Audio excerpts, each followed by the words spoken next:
right, welcome into another First on the Floor instant reaction. Ben Vallis here, along with Jake Eisenberg, Wayne Spooney. Guys, incredible playoff win by the Jayson Tatum-less Boston Celtics. How we doing? Woo! Man, the playoff juices were flowing today. I was pretty chill in game one, not gonna lie. But I was feeling it when the Magic just they kept coming back, got to 11, got to 12, back to 6. But the boys, Jaylen Brown, what a fucking game from JB here. He was absolutely incredible. This really feels like the one the Magic had to have. No Jayson Tatum. KP misses large parts of the fourth quarter. Franz has 25. Paulo has 32. They get 16 from Wendell Carter Jr. And it wasn't enough. They got Jaylen Brown. They got really Jaylen Brown, a lot of Jaylen Brown. And it was absolutely beautiful. Efficient as well. 12 of 19 from the floor. 3 quiet-ish turnovers as well. Early, there was parts of the game early where I was thinking there are a small handful of defenses where you would just not want Jaylen Brown to take on the Jayson Tatum role against, which is ISO, initiating the play. And they sort of switched that up in the second half, which we can get to a little bit later, but where he sort of became the play finisher and less the play initiator. But early on, there were some red flags, but he overcame them. He overcame the physicality. The whole team really overcame the physicality throughout the stretch of this game. And down the stretch, total dominance. And I love the fact that Jayson Tatum's out, and you think of the conversation okay, Jayson Tatum's out. What would you like to see in this one? And the obvious answer is, well, the next Jaylen Brown just takes over, plays the Jayson Tatum role essentially to perfection, and wins us the game, not single-handedly, but leads the team to a gritty victory against a physical defense. And he did exactly that. Bro, what a game from him. And he had to do it in a way that maybe you're a little bit concerned about, because the way that the Magic switch everything and have a bunch of physical defenders, a lot of it came in isolation. And you mentioned a couple of turnovers. There was that one late that ended up in a shot clock violation, so it was kind of no harm, no foul a little bit. Orlando wasn't able to go back running in transition. But this is as good as Jaylen Brown has ever played. This is put it in the tier 1 of Jaylen Brown games. 36 on 19 shots. If the 3 ball's back, man, 5 for 7 from 3, 7 for 8 from the free throw line. I guess he's stolen Jayson Tatum's ability to shoot threes, which is totally fine for right now. This was monster performance. Defensively was good, and with Tatum out, you need someone to help with the boards. 10 rebounds for Jaylen Brown. I thought it was just a masterclass. Yeah, man, I thought we did a really good job in putting him in positions to succeed. The spacing was really good, and it has to be completely on point against this Magic team. I actually thought Goga was okay for them, but the problem when he plays, we just hunted him with Jaylen Brown. And I also thought JB, he was looking for the Paulo matchup, and he was going at Paulo over and over again and getting past him, collapsing the defense, and making the right play, which was often to just finish himself. And when the jumper's going like this, man, he's basically unguardable. When you really have to play up on him like that, his first step and his strength, that combo is just too good. You have to just get into his handle and pray he misses shots. And when he's not missing shots, okay, you turned him over 3 times. Well, he had 36, 10, and 5. So we'll take the 3 turnovers. Hell yeah. Shout out APB, KCP, Chase Money winning and losing at the same time. That's right. KCP, 0 for 6 from 3, ain't no PP, Celtics in 4. Let's fucking go. Man. And we got bars. We shout out RJ. Appreciate the super chats here, fellas. C's did what Joe preaches. Don't expect to win. Figure out how to win the game. You've got closes it out in Orlando. Ben. Thank you for the super chat, guys. It's going straight to the Vegas fund. I think it's going to be next year's Vegas fund. 2026 Vegas. Overflowing.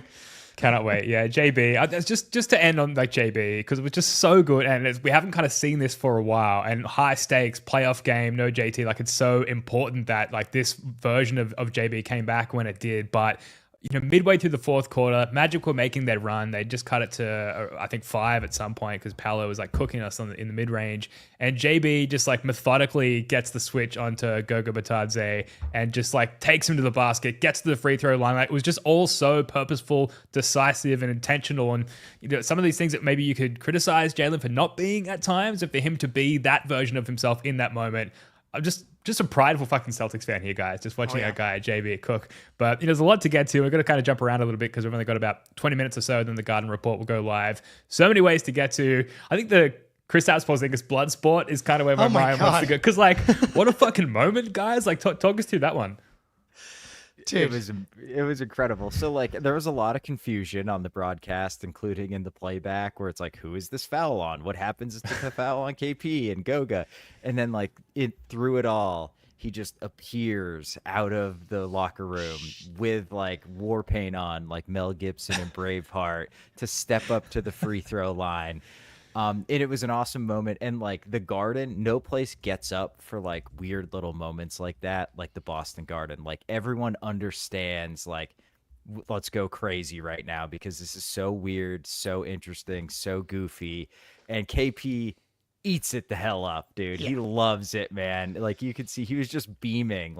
Even he's covered in blood, and he's pointing at the fans when he's walking off the court and back on while he's covered in blood. It was there was a crazy hit from Goga. It was hard, and he bled a lot immediately. So I'm glad he's okay. And that was just an awesome. If we will remember that moment for the rest of our lives, essentially. Remember the KP blood game. Bro, to quote Braveheart, not every man dies, but not every man lives. It's and that's. That's living. KP. He's living, dude. They will never take our freedom as long as Kristaps Porzingis is out on the court. He was defensively, he's doing his job. He scored efficiently tonight because he got to the free throw line 14 times. And it was going to be interesting to see what happened on the flip side of Jayson Tatum missing his first game. This would have been his 115th playoff game, and he has now played 114 out of 115 playoff games. Rivens, we will get to PP in a second here, but yeah, PP has proven he is playoff P. That is very fair to say after today. But yeah, I think that 0 for 5 from 3. I thought he had some good looks as well. It would be really nice if he could get that thing to go, because I think that would loosen up the Magic defense a little bit. The Celtics haven't really been able to get the 3-ball going for the most part yet. But the Magic, on the flip side of the Tatum injury, are the refs going to call it a bit tighter? The Celtics shot, I think, 23 free throws in the first half. And KP was the guy who shot the most of that, obviously. So 5 for 14 from the field, not good. Over 5 from 3, not good. But 10 boards. Helped clean the boards with Tatum out. But if you're going to get to the free throw line, even if you make 10, you'd like him to get to 11 or 12 makes. That's just efficient offense. It is what it is. And the Magic second most fouls on defense out of any team in the NBA this season. So you kind of expected this to be flipped back the other way. So I thought it was well done from the Celtics to get to the line that much today. Yeah, man. It was we were not afraid. We were kind of playing into the Magic's hands a little bit in what they want us to do, but we outdid them in that game. They want us to kind of have to work for difficult 2-point shots, but we were getting the defense in rotation. We were cracking them off the dribble that gets them out of position, and then those dudes are going to hack you endlessly. 95th percentile free throw rate in this game. Please win Miami Heat. That would be amazing. Oh my Lord. Miami Heat have cut it to 2 here. Yeah. Oh, baby. Yeah. Hell yeah. And I think a game changer in the first half when our offense looked a little clunky at times was the offensive rebounding. We were crushing the glass. KP had 5. Everybody was hitting the offensive glass. And it was kind of deflating for the Magic, I think, at times. They cleaned it up in the second half, but when they cleaned that up, then we started getting a lot better looks offensively. And I think KP was a big part of that. Just using him as a spacer, even though he didn't make his threes, opens the floor so much for Jaylen to attack. So I thought, not his greatest game, but was definitely a positive, highest plus minus on the team as well.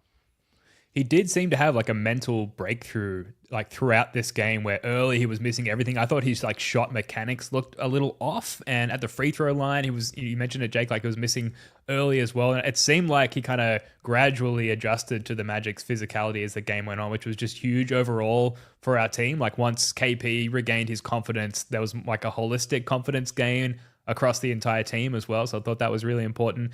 What else did you guys notice from this one? Like rather than just running through the list of individuals, we'll get back to a few notable individuals in a second, but I thought it was interesting the Celtics only had 4 made threes at halftime. They finished the game with 12 made, so they kind of got more shots on goal as the game went on. You mentioned the free throw, like the raw free throw count, spooning the physicality, and the Celtics making such a difference in just exploiting the Magic's physicality in that sense. Transition was a huge factor in game one. Transition frequency was down on both sides in this game, whereas half court, obviously, as a result of that, massive uptick in half court offense. The Celtics just blew the Magic off the court in a points per play efficiency rating per cleaning the glass, 109.2 points per play for the Celtics, 98 for the Orlando Magic. So yes, the Magic brought us down to their level and tried to beat us with experience, but we just kind of beat them at their own game in the end. Well, yeah, they had to make that adjustment after game one. They got too many threes up. The Celtics did. At least, like if you actually think they shot the exact same amount of threes. They did. Yeah. There you go. But a lot of them came in transition, as you said, Ben. And like you cannot let the Celtics have that many transition opportunities in this type of series. Like the Magic's offense is not good enough when you're giving the opposing team, especially a team like the Celtics, transition, because they'll just fucking murder you. Whereas tonight, they brought them down, but that's where the free throws come into it. So it's like you got to find ways to generate stuff from the half court. Yeah, and I saw Howard in the chat earlier was like, they get called for fouls. The Magic are so physical, right? Like, or they're handsy, or they just fucking foul a lot. And it's like you can't call everything type of strategy. Yeah, while you're here, hit the like button. Use that finger you've got that's like right next to the like button probably right now, and just hit it. I believe in you. You can do it. Please. Yeah, we would appreciate it. And we got late night coming up tonight with Greeny. But Peyton Pritchard plays 33 minutes tonight, and he couldn't hit a shot early. He was like 2 for 7 in the game, missed 2 layups. But even despite that, his defense in this game I thought was like as impressive as anything else that he did. He ended up scoring pretty efficiently. He had like the final like nail in the coffin late in the game under the basket and one with Wendell Carter Jr. draped all over him, screaming into the crowd. Fucking impressive game from him. Yeah. What a moment that and one was, man. I was like felt so happy for him when that happened. I thought Pritchard might have defended Paulo the best out of any Celtic tonight. Like, it's between him and Drew Holiday, and the way we've seen this with Tatum, where smaller, strong guards can bother his handle and kind of hijack what he wants to do and let him get into his moves, and you just have to kind of turn it into a post up every time. And Pritchard was doing that to Paulo. Like, he was not comfortable when Pritchard was on him. He was like at times guarding him for full court, just making his life a living hell. And like Paulo obviously had a very good game tonight, but like Pritchard made it difficult. Like he ended up shooting under 50%. There was times where he gave the ball up when Pritchard was on him, and like you expect he's looking at that like, oh, this is, I'm about to cook. No, but he did not cook on Peyton Pritchard at all. Like he was to the point where I was super confident when Pritchard was on him, and that is absolutely absurd from a 6'2" guard. Like that's insane that he's doing that good of a job on Paul. He just beats him to the spot, gets into his handle, and makes it difficult. He's gonna make shots, whatever. Yeah, and Drew was awesome on Paolo in game one, but Drew got into foul trouble today, and I didn't think was as. I'd have to go back and look at every single possession on. But I thought he was as effective as anybody today was Pritchard on Paolo. I wasn't hating on Drew. I said I think Pritchard was the best. Him or Drew maybe were the best Paolo defenders. Like Drew was amazing.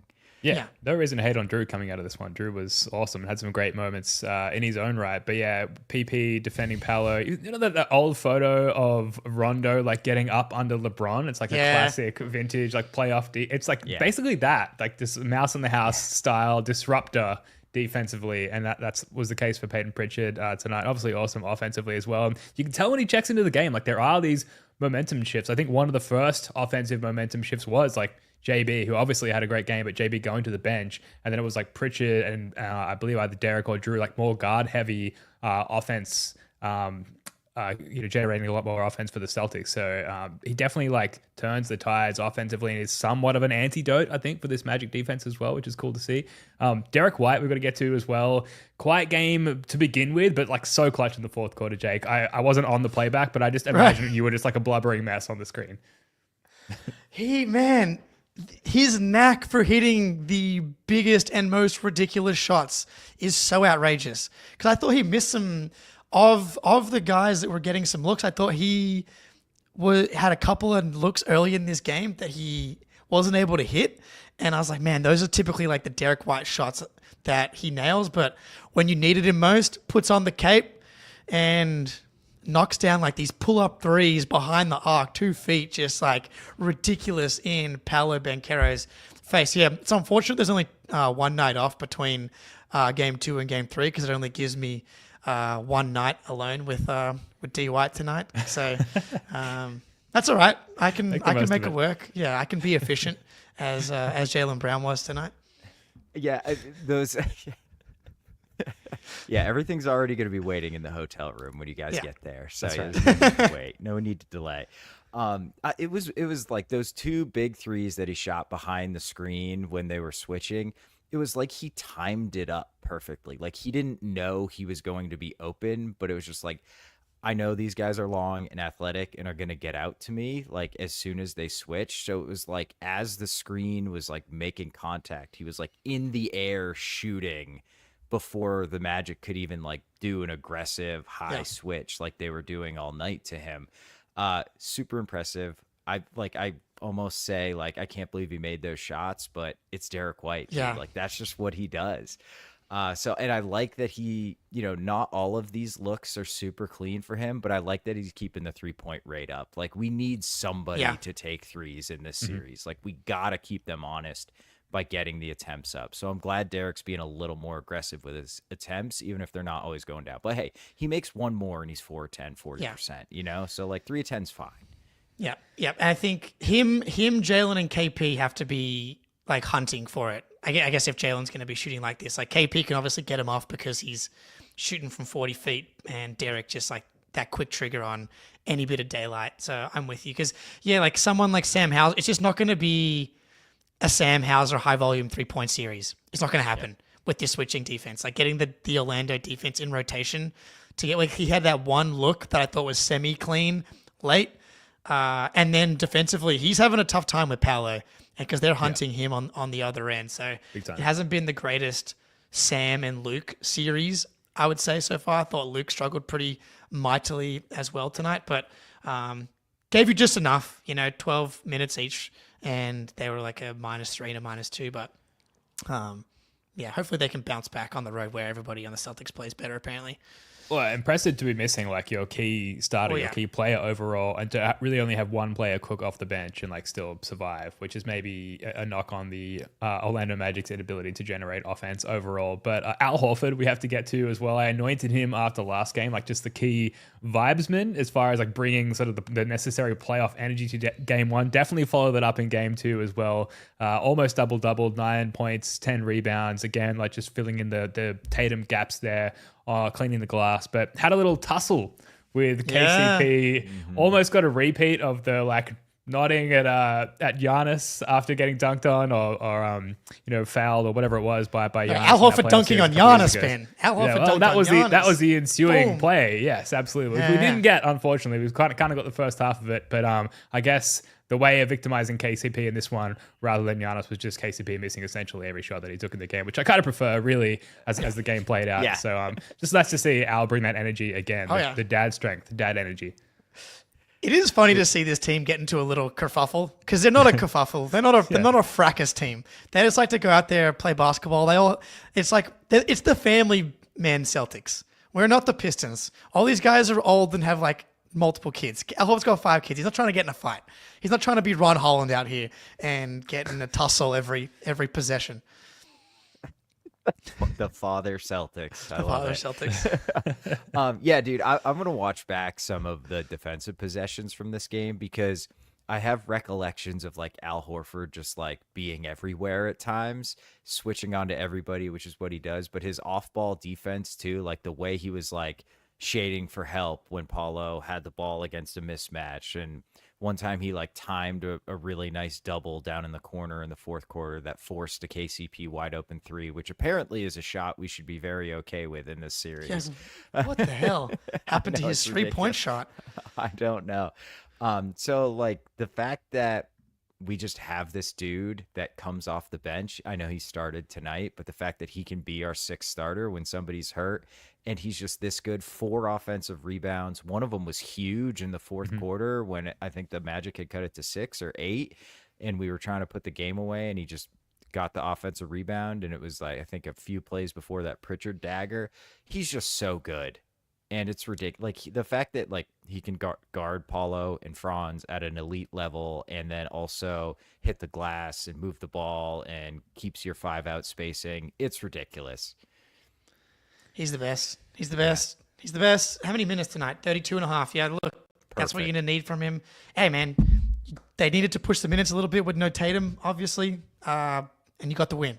Pretty like kind of comfortable win, I think, when you zoom out. Like they had the lead for the majority of the game. The Magic made a few pushes, but I think if we go back and look at each quarter, I'm guessing we won every quarter. Yeah. Oh, no, the Magic won the fourth quarter by 1 point, but that felt a little bit more clock bleedy type of stuff. And, man, if the Magic better hope that Paolo continues to play the best basketball of his life because they're in trouble if he does not do that. Yeah. I think right now. Again, 45 shots for Franz and Paolo, which I think the Celtics are very, very happy with. For sure. And maybe that's a good place to wrap up. Like, what do you expect for game 3? How do the Magic adjust from here? Just like by one account of a Twitter doctor, it seems like the Jayson Tatum wrist bone bruise is like super non-serious. And I think I've read there's an average of like 2.6 days or something to recover from that specific injury. So most likely Jayson Tatum will be back. We got away with resting him in this one. What do you expect the Magic to adjust in terms of their approach to game 3, if anything? Pray. More of the same, dude. Like they did a good job keeping us off the 3-point line for the vast majority of this one. They got to try and foul less. So like step 1 was cut the transition opportunities for the Celtics, which they did. 3-point shots, they still 37 for the Celtics. I'm not sure you can get it too much lower consistently than like 35. But they got to try and now not foul as much. But that's just what they do. So I don't know. We'll talk more about Brown's knee in the late game in the late night if you want, but knee looks fucking good. Yeah, that's for sure. I'm not sure what the Magic do. This is kind of the perfect blueprint for how they would beat us in that, like, 37 threes for us. That's fine. They didn't turn the ball over at all. Like, other than the offensive rebounds, like, this has the makings of a game that you feel like, no Jayson Tatum, that you can beat the Celtics in a game like this. And, like, it was like 10 to 15 the entire game. Like they never really got close enough where we were super worried about losing. So I have no idea what the Magic can really do at this point other than play their shooters a little bit more, but then that undermines their defensive identity. So there is no like good answer. And I'm going to say there's going to be a game in this series where the Magic don't break 80 because Paulo and Franz were hitting some absurdly difficult looks and that they scored like 50-60% of their points. Those two are going to have a stinker, and it may be at the same time, and I think they're not going to break 80 in one of these games. Like, it's going to be ugly. I guess on the other side, like, do you just get a bit of a pop from their role players in one of the games in Orlando where they just kind of have a shooting variance game? Maybe that's how they steal one. But can KCP go 5 for 6 as opposed to 0 for 6? Like, that's the hope, right? Because otherwise the other guys aren't getting shots up. It's like Anthony Black. He was 4 for 8. Like, you take 11 points on 8 shots from Anthony Black. So can Corey Joseph go 2 for 3? Caleb Houston go 1 for 2? Jonathan Isaac just got stapled to the bench, which I know like he's got to be. It's like Delano Banton is top 5 greatest theoretical players ever, and then Jonathan Isaac might be the greatest theoretical player of all time. But they clearly just didn't trust him to impact the game because he didn't do much out there. In his 7 minutes, all he did was collect 1 rebound. Could be the theoretical GOAT, but yeah, we haven't seen enough in theory from him to anoint him that. And yeah, Cole Anthony 5 minutes in this one. Not a factor. I was told Cole Anthony was going to be a factor, but apparently not. But look, let's leave it there. We do have Celtics late night coming up in about 90 minutes. Jake's going to be Jake Eisenberg. It's going to be Dan Greenberg, aka Still Greeny from Barstool Sports on that one. So make sure you like the stream, I should say. Make like sure the stream. Scream while you like the stream, please. Also subscribe so you don't miss any of these shows. We've got live streams going on all throughout the playoffs pretty much every day. So make sure you subscribe, hit that notification button so you don't miss any of that. Jake, Spoonie, anything else before we wrap up? Go C's. Celtics. Go C's. Celtics in 4. Leave it there. Go C's. See you next time.